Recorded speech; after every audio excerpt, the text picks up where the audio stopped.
షేబాదేశపు రాణి సొలొమోను గురించి తన దేశంలో విందంట. తన దేశంలో విన్నదంట. ఏవింది? సొలొమోను జ్ఞానవంతుడు, సొలొమోను పరాక్రమవంతుడు, సొలొమోను యొక్క రాజ్యము ఇంత సుందరంగా ఉంటది, సొలొమోను యొక్క రాజ్యపు యొక్క కట్టడలు కానీ, విధులు కానీ, ఆయన సింహాసనం కానీ, అతని ముందు కూర్చునే ఈ యొక్క మంత్రుల యొక్క వరుస క్రమం కానీ, ప్రతి ఒక్కటి విచిత్రం, అద్భుతం అద్భుతం. రాణి అలాంటిది మన రాజ్యంలో స్థిరపరచు, అలాంటిది మన రాజ్యంలో కట్టు, బహుశా ఎవరు కట్టలేరేమో అన్నట్లుగా వారు మాట్లాడుకుంటుంటే, అరే ఇదేమిటి?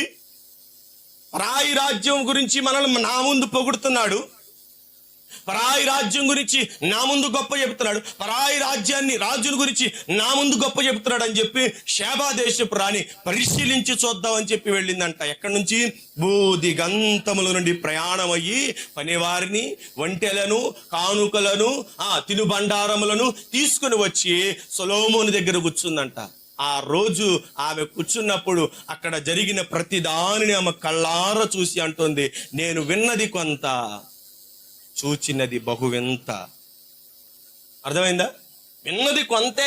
ఎంత విన్నావంటే వారు గొప్పవాళ్ళని చెప్పారు, జ్ఞానవంతుడని చెప్పారు, అతని పరిపాలన విధానం ఎట్టుంటుందని చెప్పారు, అట్టుంటుంది ఇలా చెప్పారే కానీ విన్నదాన్ని బట్టి కానీ, నేను చూచిన దాన్ని బట్టి అసలు ఎంతవరకు నమ్మలేదు. అసలు నేను వెళ్ళి దాన్ని అనుభవిస్తేనే తప్ప నేను చెప్పగలనట్లుగా భూదిగాంతం నుండి కొన్ని వందల కిలోమీటర్లు ప్రయాణం చేసి, రవాణా సౌకర్యం లేకపోయినను, ప్రయాణములు అంత సురక్షితంగా లేకపోయినను, ప్రయాణపు యొక్క సౌకర్యాలు లేకపోయినప్పటికీ భూదిగాంతం నుండి తన రాజ్యాన్ని విడిచిపెట్టి, పరిపాలన విడిచిపెట్టి, సింహాసనాన్ని విడిచిపెట్టి, సమస్తాన్ని విడిచిపెట్టి పరివారంతో సొలొమోను దగ్గరికి వచ్చింది.